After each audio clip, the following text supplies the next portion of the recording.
Assalamualaikum warahmatullahi wabarakatuh. Jadi penulis barusan lihat videonya Devianto Wahyu, penulis juga belakangan ini banyak bahas soal rem, dan ya satu hal yang penulis tangkap baik dari videonya Devianto Wahyu maupun dari ya komentar-komentar itu ya, upgrade rem itu dianggap penting.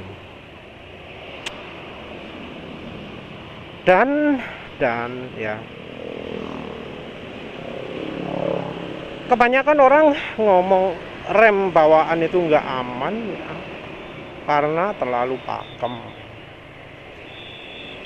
Dimodifikasi biar nggak pakem, biar kalau ditekan terus itu nggak ngelok. Ditekan terlalu keras biar nggak ngelok.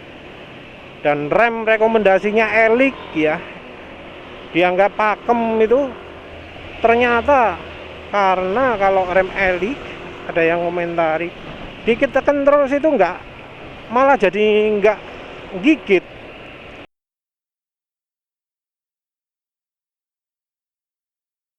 sulit ngeloknya. Mungkin sifatnya mirip dengan rem Fuboru yang penulis pakai sekarang ini. Kalau sudah overheat dia sulit sekali ngelok. Jadi kayaknya rider-rider itu suka yang karakter seperti itu karena ya itu ya, menurut penulis skill yang kurang. Jadi kayak si Bro Devianto Wahyu ngomong, kalau bore up jangan bore up dulu, kemampuan pengereman kendaraannya dulu. Remnya dibuat cakrame dibuat besar, kampas remnya juga pilih yang gede, tapi ya anehnya ya milih yang lebih nggak pakem. Jadi kadang dari ridernya sendiri itu nyoba-nyoba kombinasi apa sih yang kira-kira bikin rime itu bisa pas cengkramannya, bisa pas dalam artian kalau ditekan sedikit menghambat, ditekan banyak nggak ngelok. Dan rupanya rem Elik itu yang punya sifat seperti itu. Kalau penulis ada rem punya kelakuan seperti itu, ya wis tak anggap rem nggak layak pakai itu, karena butuhnya ban depan sekalian bisa ngelok kok. Lu apa bahaya mas? Ya enggak, tergantung cara ngeremnya. Kalau cara ngeremnya pakai cara ngawur kayak ajarannya Bro Devianto Wahyu, ya memang dia itu wajib upgrade rem, karena kalau nggak gitu dia bakal delosor. Penulis jamin upgrade-nya Bro Wahyu Devianto Wahyu itu nggak bikin makin pakem, tapi tujuannya makin nggak pakem. Karena kalau sampai terlalu pakem dia nggak akan berani pakai rem depan. Aneh loh ya. Yang sangat dibutuhkan walau motornya upgrade ya, itu bukan upgrade remnya, tapi skillnya. Walau motor ini bisa jalan sampai 200 km per jam ya, selama rem ini nggak pernah ngalami fading, nggak pernah ngalami ngempos, terus sampai mendidih gitu ya, penulis nggak pernah punya niatan untuk ganti sistem remnya NMAX ini. Minim dari sisi kampas lah, karena jelas dari kampasnya punya orinya NMAX itu nggak layak lah, kurang layak. Yang pertama karena kalau tuas rem nggak diteken itu menghambat. Yang kedua kalau pas lagi butuh pakem juga ternyata kurang pakem. Terus kalau satu lagi, kalau dipakai jadi nggak awet karena yaitu tadi menghambat, yang akhirnya menyebabkan cakramnya itu habis. Jadi bikin nggak awet baik cakram maupun kampasnya. Tapi ya kalau misalnya nggak ada masalah, wes itu penulis paling kalau ganti kampas remnya, ganti merek cairan minyak remnya, wes itu ganti minyak rem pakai DOT 4 yang merek jangan merek dealer lah, karena merek dealer biasanya yang paling jelek satu pasaran. Pakai merek lain lah, ada Jumbo, ada Preston yang DOT 4. Itu sudah banyak ya cerita remnya jadi lebih enak, jadi nggak rembes macam-macam. Begitu pakai merek yang tadi itu Preston dan Jumbo. Pakai bawaan mesti onai masalah. Yang lebih penting lagi itu sebenarnya skill.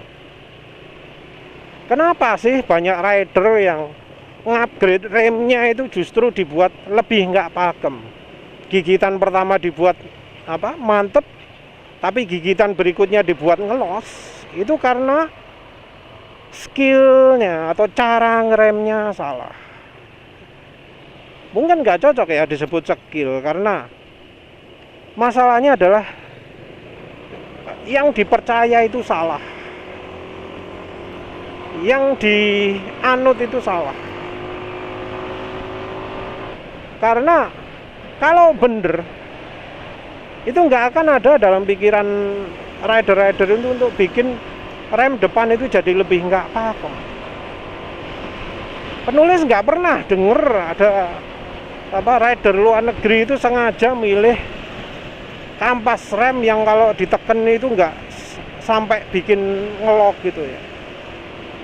No problem bikin ngelok. Yang penting konsisten. Konsistensi maksudnya kalau diteken ya selalu kondisinya sama, perlambatannya sama, tekanannya sekian, perlambatannya sekian. Dan ini cukup sulit karena kondisi cuaca macam-macam. Ada panas, ada hujan, ada sering dipakai, ada jarang dipakai.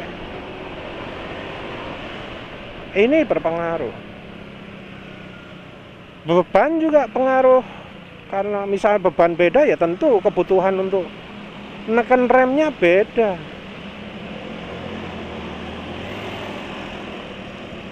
Jalan nanjak, jalan turun, kondisi remnya juga beda. Yang lebih tepat itu ya adalah mempelajari gimana caranya kita bisa memanfaatkan rem ya tanpa kita itu mudah jatuh. Jadi remnya kalau misalnya bisa bikin ban depan ngelok, ban belakang ngelok, gimana caranya kita ngerem itu nggak ngelok? Itu yang harus dipelajari.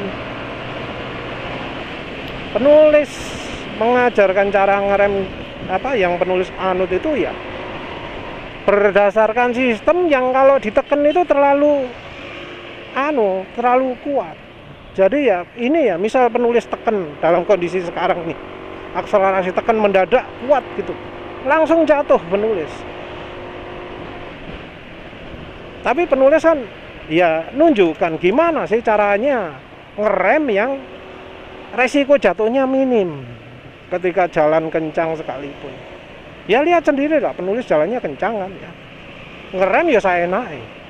Apa penulis mengandalkan sistem rem yang sudah dimodifikasi? Enggak. Sistem rem penulis itu standar 100% kecuali kampas rime. Betul-betul standar. Jadi tanpa modifikasi itu juga bisa aman.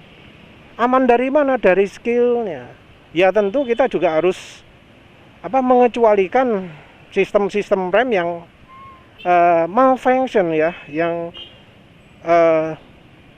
bekerjanya tidak sesuai seharusnya. Jadi misalnya yang penyakitnya motor Honda rem depannya nggak pakem gitu, karena entah kampas remnya atau minyak remnya bermasalah gitu ya, ya itu harus dibenahi dulu. Kalau tahu cakramnya cepet habis, ganti kampas rime mereknya, ojo pakai Honda. Jadi kondisi 100% standar pun ya bisa rem itu aman. Walau misal motor ini bisa jalan 150, 160, penulis bakal tetap mempertahankan sistem rem standar selama sistem remnya itu bisa memenuhi. Dan selama ini cuma kampas rem dan istilah minyak rem saja yang jadi penghalang performa. Dan itu nggak butuh modifikasi yang dalam tanda kutip banyak, ilalapo maksud gitu ya.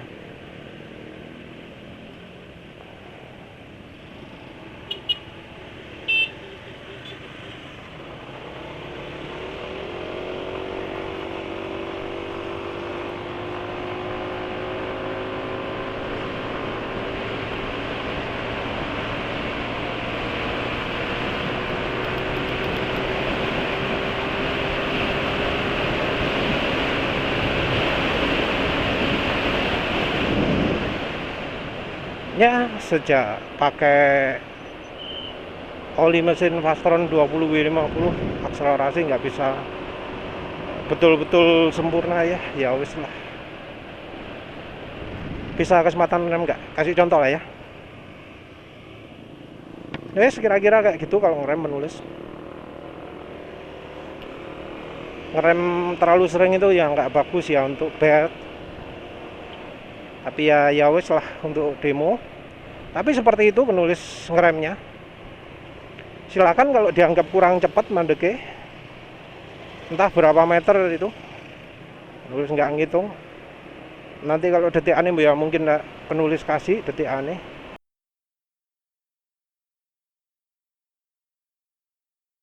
Jadi penulis tadi itu ngeremnya, ya caranya ya belakang dulu, jedek, wes kekuatannya anggap aja 50%. Badan condong ke depan dalam waktu 0, sekian detik ya. Terus penulis pakai rem depan. Begitu kecepatan udah turun tadi itu mungkin kira-kira sekitar 30 ya. Penulis nambah kekuatan remnya. Karena motor sudah makin jengking ke depan. Nah, di kecepatan 20 atau 10 gitu ya. Badan penulis kan kedorong ke depan. Penulis nambah lagi kekuatan remnya. Nah, kalau pakai cara seperti itu ya, rem itu bisa dibuat maksimal. Tenaga rem itu bisa makin lama makin ditingkatkan. Mustahil penulis pakai tenaga kekuatan rem yang sekuat pada waktu 10 km per jam. Karena kalau penulis terapkan itu, delosor penulis. Karena kekuatannya sudah sangat besar sekali. Loh, kok bisa? Kok bisa seperti itu? Kok bisa delosor? Kalau misalnya nggak dilakukan bertahap seperti itu. Karena ada namanya penambahan grip berdasarkan dari perpindahan bobot kendaraan. Jadi makin besar tenaga yang mendorong badan kita ke depan, itu makin besar pula tekanan pada ban depan. Nah, artinya kalau ban depan ketekan, grip ban depannya juga tinggi. Nah, artinya kita kalau ngeremnya itu setelah badan kita kedorong ke depan, kita bisa pakai tenaga yang lebih banyak. Jadi kita awali rem belakang dulu, badan condong ke depan, kita tambah rem depan, kita pakai rem depan. Motor makin jengking, makin merunduk ke depan, kita tekan lagi, nambah lagi kekuatan rem depan. Tambah gitu ya. Kalau berhenti dari kecepatan 50 ya nggak begitu banyak ya, nggak kelihatan ya. Anggap aja sak kelebat tok, meremek sak set moro-moro wis mandek gitu ya. Tapi kalau dari kecepatan 100 itu makin banyak kesempatan untuk itu. Dan kalau nggak pakai seperti itu ya, pakai cara rem depan tok, yang rem depannya dibuat sedemikian rupa sehingga ngelos ya, sehingga nggak bisa ngelok. Walau kita sudah maksimal, nggak bisa berhenti lebih cepat lagi.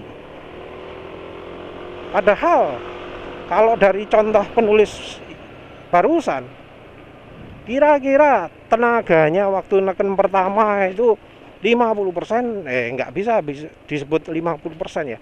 Kira-kira tenaganya yang penulis gunakan setelah kecepatannya 10 itu 4 kalinya ya. Nyek nyek nyek gitu ya. Banyak ya. Sampai 4 kali ya tenaganya yang dituas rem. Ya entah ya perlembatannya berapa, penulis juga nggak lihat. Angka speedonya ini juga nggak akan bisa jadi ukuran karena ya refresh rate-nya kan cuma berapa ya? Kalau nggak salah ini setengah detik sekali refresh rate-nya speedo ini. Ya nggak bisa nangkep lah kalau dipakai untuk pengereman. Kalau akselerasi masih mungkin. Tapi seperti itu ya. Jadi penting sekali ya untuk belajar gimana caranya kita melakukan pengereman bisa maksimal dengan sistem rem standar, sistem rem yang bisa ngelok ban depan atau belakang, tapi kita tidak jatuh. Penting untuk mempelajari ini karena kondisi jalan bisa berubah, bisa makin ngegrip, bisa makin licin, muatan juga bisa berubah, kadang sendirian, kadang lebih berat, kadang habis sakit berat badan jadi cuma 60 kg dari sebelumnya 110 misalnya. Ya itu penting ya. Masa ya kalau misalnya pakai sistem rem upgrade gitu ya, berat badan berubah, ganti kaliper, beli master rem. Bukan itu solusinya. Solusinya itu belajar. Mau pakai standar no problem. Mesin di power up sampai 500 cc no problem. Yang penting belajar skillnya dulu. Ya wes itu saja. Terima kasih udah menonton. Assalamualaikum warahmatullahi wabarakatuh.